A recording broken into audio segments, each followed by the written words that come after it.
Shout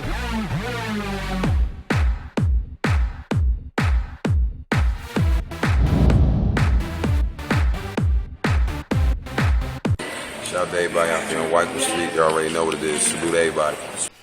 What's going on, y'all? Welcome back to SteveBussaGS. We got another scorecard reaction for y'all, and you already know what it is. Let's get it. Alright, I told y'all when the new album dropped that I was going to dive back in and give Crypt a chance again musically. So let's hop into it. We got Buried Alive official music video. Do me a favor. Run the gauntlet. Hit the like button. Hit the subscribe button. Little bell notification guy. Let's see what it's hitting for, man.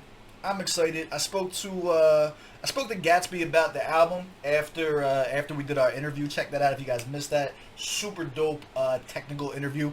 And he said basically that the album's gonna have a couple tracks on it that he thinks I would really fuck with. Some I would, some I wouldn't. But I believe this is gonna be one that was supposed to be on my spectrum. So let's dive into it and see what it's hitting for.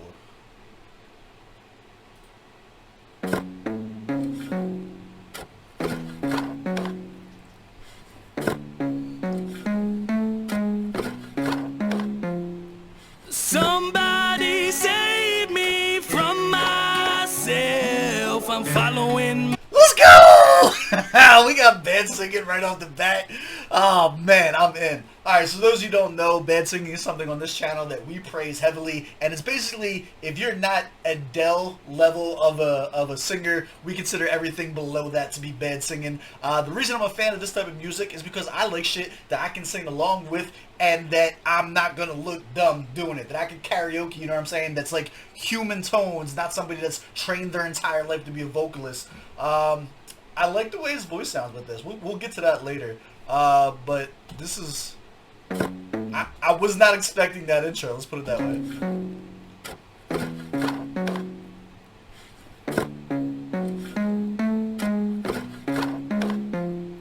Somebody save me from myself. I'm following my demons all the way to hell. Talking to God so far away. I'm falling down.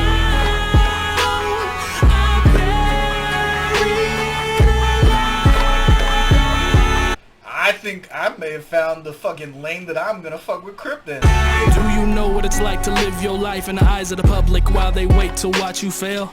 Every day they're looking for something old to bring up something new if they see you doing well. So like, this is like, we talk about voices, like I want to put this, his tone when hitting all of these runs in this beginning was like really, really good. And like, I do think that his tone actually is the kind of like solemnness right when he starts talking into the hip-hop thing. I've never thought that his voice was good for rap, and this is definitely more of a preference thing. Everybody has different tonalities that they relate to more in like the songs that they listen to. His voice when singing this intro bit sounded like perfect. Like this, like this sounds like the genre of music that I would associate his pitch of voice to normally be associated with, whereas I may not normally associate this sound, the actual like sound of his voice, to normally be associated with the hip hop that's in my playlist. That I just need to give flowers where flowers are due. I like this intro. Talking to God so far away. I'm falling. He's like a mixture of like Atlas and Stained, and that's a compliment. I fuck with both of them heavy.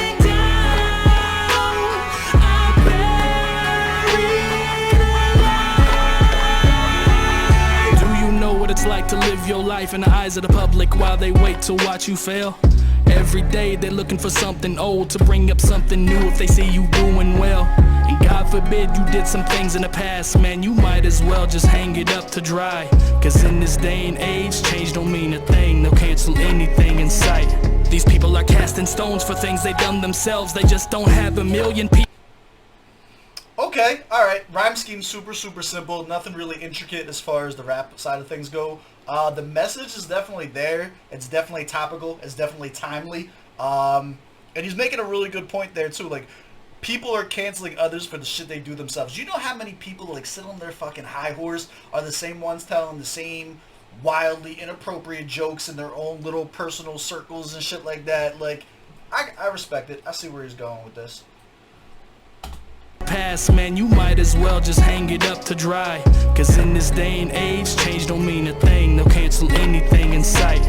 That's a heavy line too. He said change don't mean a thing. Like, it's kind of like the whole point with like going to prison is supposed to be for rehabilitation and stuff like that, right? It seems like what he's trying to say, and what I agree with this too, is society nowadays is less concerned about there actually being a change, about someone actually having thought one way and then having grown out of that train of thought to now, you know, be more woke, or however the fuck you want to put it. There's not an interest in that. There's more an interest in just bloodlust, right? It's more like, yo, can we tear this person down from where they are, instead of like, is this person rehabilitated from the line of thought that I don't think they should have, which isn't always the case. It's not always a rehabilitation case. A lot of times it's a show of the times. It's a show of a million and one things. Sometimes it's just a difference of opinion, especially when you start entering into like the political spheres and shit like that. So there's a lot to unpack with what he's talking about. It's a pretty heavy and deep topic. Let's see how much he's gonna go into it. Doing well, and God forbid you did some things in the past, man, you might as well just hang it up to dry. Cause in this day and age, change don't mean a thing. They'll cancel anything in sight. These people are casting stones for things they've done themselves. They just don't have a million people praying they fail and watching every move they make and hope.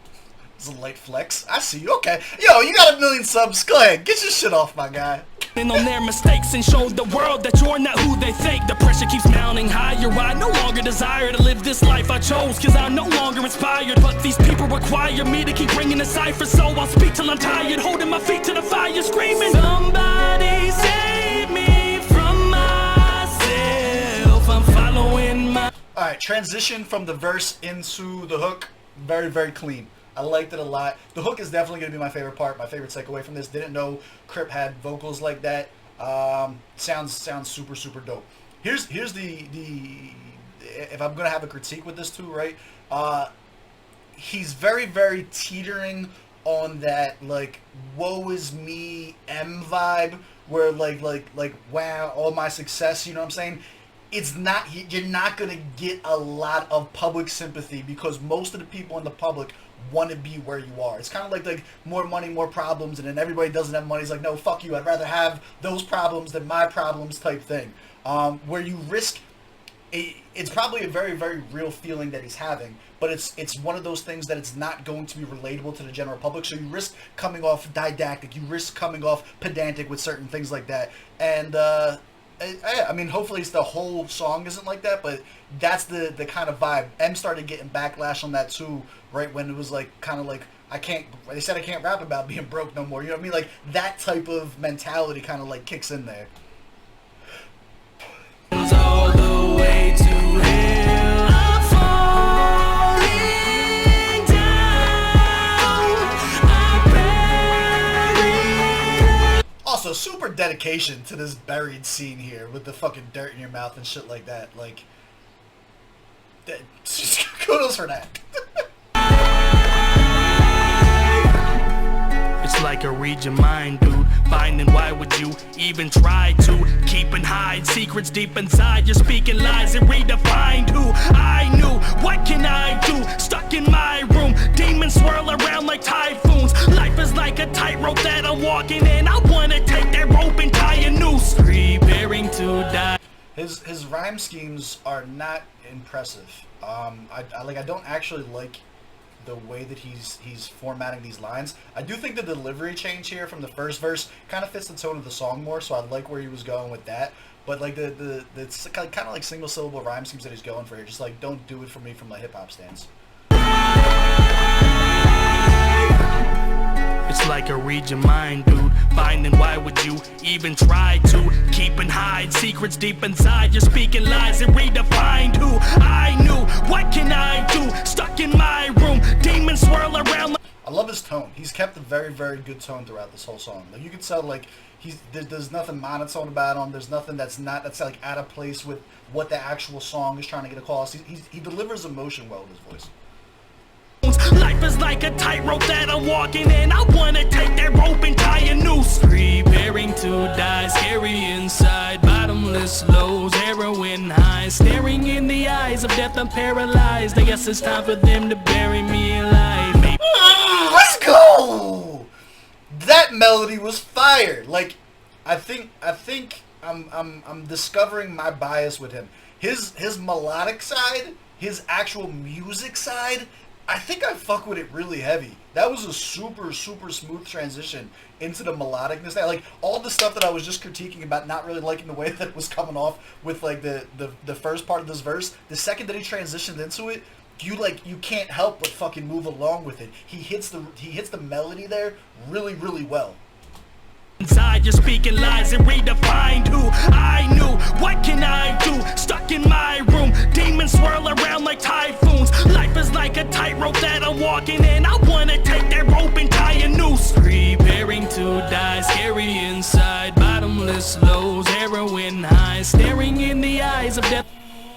Bottomless lows, heroin, come on. I'm paralyzed, I guess it's time for them to bury me alive. Maybe now you see the bar you set for me is higher than the one that I can actually reach. This is what you wanted, raise your shovels high. Lay me in the dirty, bury me alive. Somebody said That was fire, my guy. He said maybe the bar that you've put for me is higher than one that I can actually reach. I feel that. I like this whole, I want to bring this melodic part back again. This was just super sonically pleasing. The music theory on this is good. So he's switching it up a lot. There's nothing boring or monotonous, again, about any part, whether the hip-hop part, the melodic part, the hook, or nothing like that. He does a really, really good job at keeping you involved.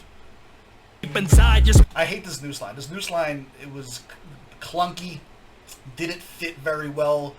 Like the actual pattern and rhythm of it was like kind of off, and then also kind of felt cheesy as well. But it's almost overshadowed and overlooked entirely because of how dope the entire next segment from it was. speaking lies and redefined who I knew. What can I do? Stuck in my room, demons swirl around like typhoons. Life is like a tightrope that I'm walking in. I wanna take that rope and tie a noose. Preparing to die, scary inside. Bottomless lows, heroin highs. Staring in the eyes of death, I'm paralyzed. I guess it's time for them to bury me alive. Maybe now you see the bar you set for me is higher than the one that I can actually reach. This is what you wanted, raise your shovels high. Lay me in the dirty, bury me alive. Somebody. Also, instead of put your hands up, raise your elbows high is a very, very dope spin. It's minuscule. It's something that's like minor, off to the side, not really thought about. But from a writing aspect, that was a really dope flip on put your hands up.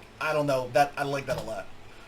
Save me from myself. I'm following my demons all the way to hell. Talking to God so far.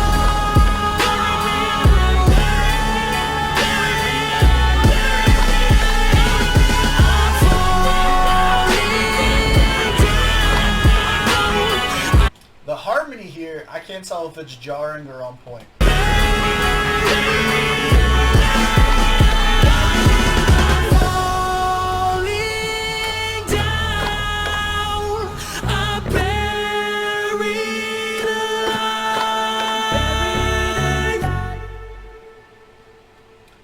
Shout out to Tommy Jackson. Oh, we still got a lot of what's left here. My album Buried Alive is finally out now everywhere, guys. It's currently sitting at You know what? We'll give the promo. 2 on the hip-hop iTunes charts, right behind DMX. Rest in peace to a legend, man. And it's at number 7 in all genres on iTunes, like every single genre there is. This is by far the highest I've ever charted. If you guys want to help continue to grow and get me even higher in the charts, please check the link in the description. iTunes is where the charting happens, but it's out everywhere. There will be a link in the description for all this stuff. I love you guys, and thank you so much for everyone that has supported this album. It's really been crazy. Dope. And also, huge shout out for the success. Whether you love an artist, hate an artist, whatever the case may be, you should never want to see anybody get $1 taken out of their pocket. So congratulations on the success of the album. I like it. I'm 1 for 1 on the album as far as the songs, though. I like this. This was dope. Let's break it down. Let's see what we did like, what we didn't like about it, and see how it holds up on the scorecard. New fan, up in the air, dislike. So I'm not typically a fan of Crypt, to be honest with you. I normally dislike his music. Target audience for this one, I'm going to say yes. It's got the kind of dark room vibes. I think the bad singing on the hook, super, super, super fucking catchy. The music theory throughout was definitely good. The transitions kept you in, kept you attentive throughout. There's a lot to take about this. This may be the first track to start changing my opinion on this artist.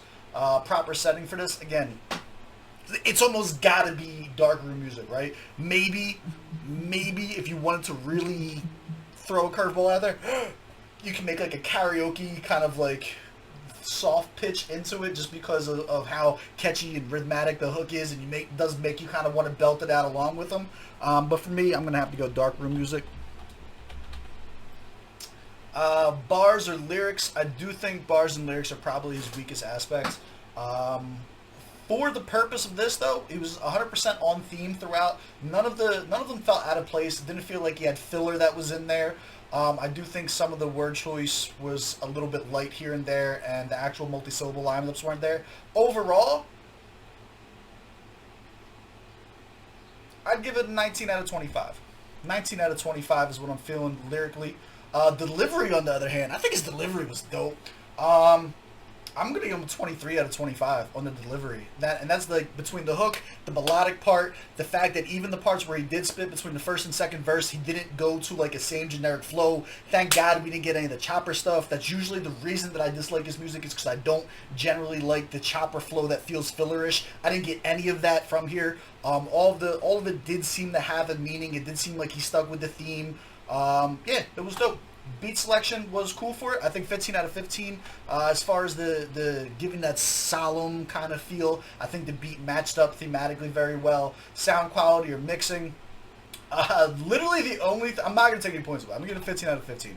But the only thing that I would say is the harmonizing at the end, I can't really tell if I liked it or not. Like, right when he starts to go with the second layer of the "Bury Me Alive" kind of vocal starts going in there, it's a little bit more high pitched instead of like the baritoneness of it, and I don't know that it meshed super well on one listen. It's something that I'm gonna have to play back and really see if it grows on me, how I feel about it, so on and so forth. Like, I think I like him better in the smoothness of it. You know what I'm saying? That part at the end was as smooth as a bed of nails. So I don't know that that's really the part that's going to sell the album, or the record rather.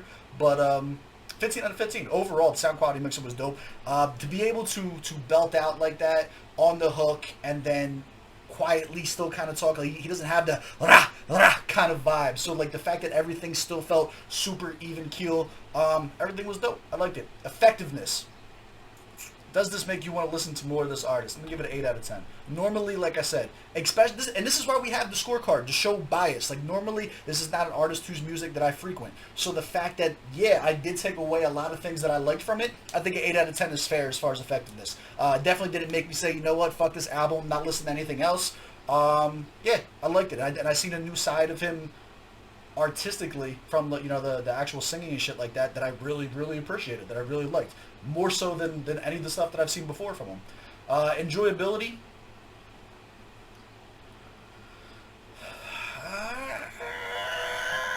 I'd give it an 8 out of 10 too. I feel like that 8 out of 10 is a good area right there.